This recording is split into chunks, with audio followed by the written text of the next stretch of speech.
là, ce que vous dites dans vos têtes en ce moment même, c'est qui ce monsieur Chocolat qui nous parle sur un air exotique? Je me présente, je m'appelle Bianda Willy, fils de Bianda Abel, petit-fils de Nyang Assam Ier, qui était ami avec le mec qui est à l'origine de ce sujet. En l'occurrence, le général Charles de Gaulle. Je ne rigole pas, c'est le général Charles de Gaulle qui a bien dit « Des chercheurs qui cherchent, on en trouve. Des chercheurs qui trouvent, on en cherche. » Pourquoi est-ce qu'il a dit ça? La légende raconte que le général Charles de Gaulle, jadis, commençait à perdre ses cheveux. Alors, il lança un appel d'offres à la recherche de chercheurs qui l'aideraient à trouver une potion pour qu'il retrouve ses cheveux. 300 000 chercheurs postulèrent. On n'en retint que 4. Le premier était un Français, il s'appelait François Dujardin. Il confectionna une potion qui fit perdre la parole au général pendant 4 jours. Le général devint muet. Le deuxième fut un Coréen au nom de Kim Jong-Yong-sul qui confectionna une potion qui fit pleurer le général pendant 1 mois. Le troisième et dernier fut un chercheur américain au nom de Stephen Jobs. Tout le monde attendait beaucoup de lui. Il arriva, il fabriqua une pommade qu'il appela Siri. Il fit plusieurs applications sur la tête du général de Gaulle. 5 minutes plus tard, suspense, roulement de tambour, le général perdit tous ses cheveux. Sa tête devint aussi lisse qu'une tablette. Et le chercheur américain, pris de peur, s'exclama « iPad ». Ainsi, le général tout dépité lança un autre appel d'offres et c'est là que se présenta un chercheur africain, un Camerounais exotiquement appelé un marabout. Celui-ci fit une potion qui fit apparaître heureusement 7 cheveux sur la tête du général. Au bout de ce périple, le général s'exclama « Des chercheurs qui cherchent, on en trouve. Des chercheurs qui trouvent, on en cherche. » Donc, partant de là, je vous ai situé dans l'histoire, vous avez l'origine de l'histoire. Maintenant, nous allons rentrer dans le vif du sujet. Je vous demande de mobiliser votre matière grise et vos oreilles. Ça commence, je vous sers le menu. En entrée, je vous donnerai une définition succincte du mot « chercher ». Ensuite, je vous expliquerai en français facile ce sujet pour éviter qu'il y ait des courts-circuits dans les cerveaux.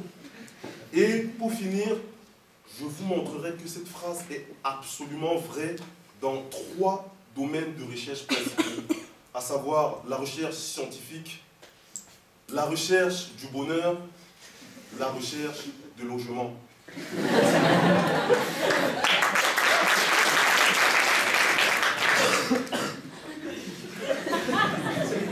Merci. Donc, ça commence. La définition de chercher. Chercher, c'est quoi? Chercher, c'est faire ce que les Américains ont fait avec Ben Laden pendant 12 ans. C'est-à-dire fouiller, prospecter, enquêter, essayer de trouver. Chercher, c'est avant la trouvaille. Maintenant, j'ai bien dit une définition succincte. Donc, maintenant, je vais vous expliquer le sujet en français facile. Le général de Gaulle voulait tout simplement dire que des chercheurs qui cherchent, il y en a des milliers, des myriades. Par contre, des chercheurs qui trouvent la solution sont aussi rares que du caviar, sinon inexistants. Donc maintenant que vous avez la signification de ce sujet, je vais maintenant rentrer dans les 3 différents domaines que je vous ai cités. Le premier, c'était la recherche scientifique. La recherche scientifique est hyper vaste.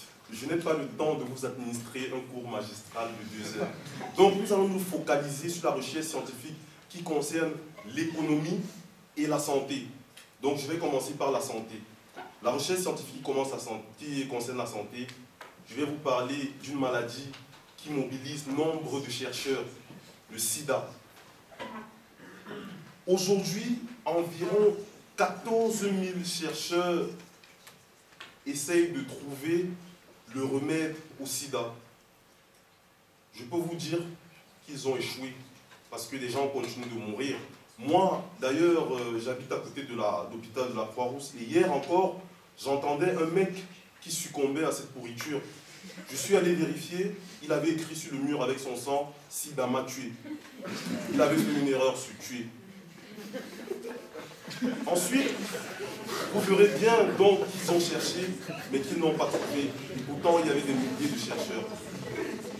Maintenant, considérons le contexte économique, la recherche économique. Vous savez le sujet aujourd'hui qui mobilise nombre de chercheurs. Des chercheurs essaient de trouver la solution à la crise financière. Et donc, le dernier qui a trouvé l'idée la plus géniale a dit qu'il fallait vendre la graisse à la Chine. Bien sûr, il s'est fait tabasser à mort. Du coup, les chercheurs scientifiques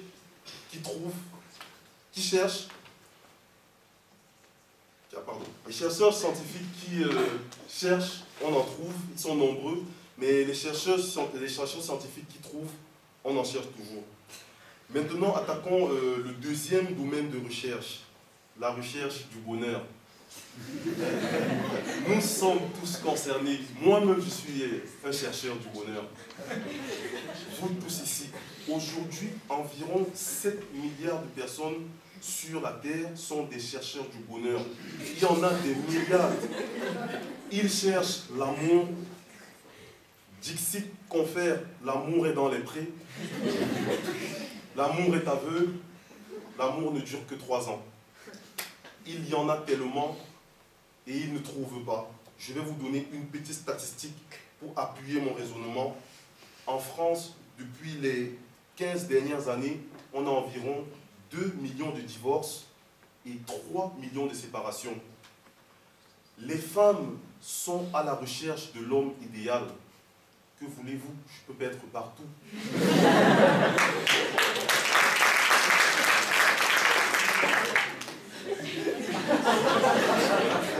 Donc, vous verrez donc qu'il y a des milliers de chercheurs. Autre chose encore, dans la recherche du bonheur, on cherche ce qu'on veut faire.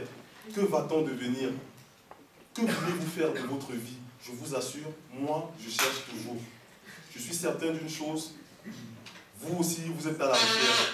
Seriez-vous auditeur, avocat, pipoteur? Personne ne sait.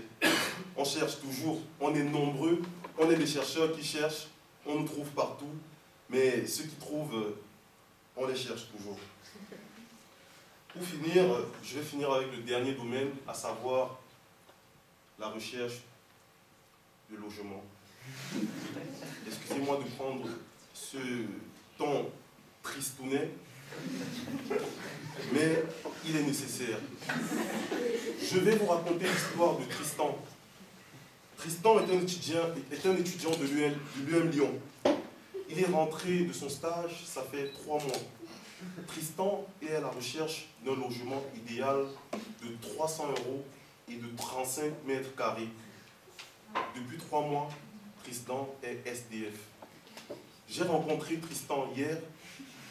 Il m'a raconté ses déboires. Je n'ai pas tout suivi parce qu'il avait la laine fétide.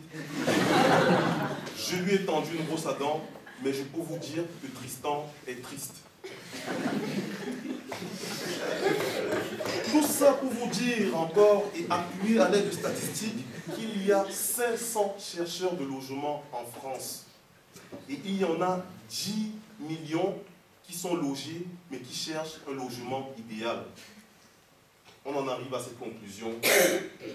Les chercheurs de logement qui cherchent, on en trouve. Les chercheurs de logement qui trouvent, on en cherche. Maintenant que je vous ai servi le plat de résistance, je vais vous servir le dessert, qui sera ma phrase de conclusion, en fait. Monsieur, mesdames, mesdemoiselles, messieurs, messieurs, Je suis très d'accord, je dirais oui, oui, oui, monsieur le général Charles de Gaulle. Des chercheurs qui cherchent, on en trouve, mais des chercheurs qui trouvent, on en cherche parce qu'ils n'existent pas en réalité. Car les chercheurs qui trouvent, ce sont des trouveurs et non des chercheurs.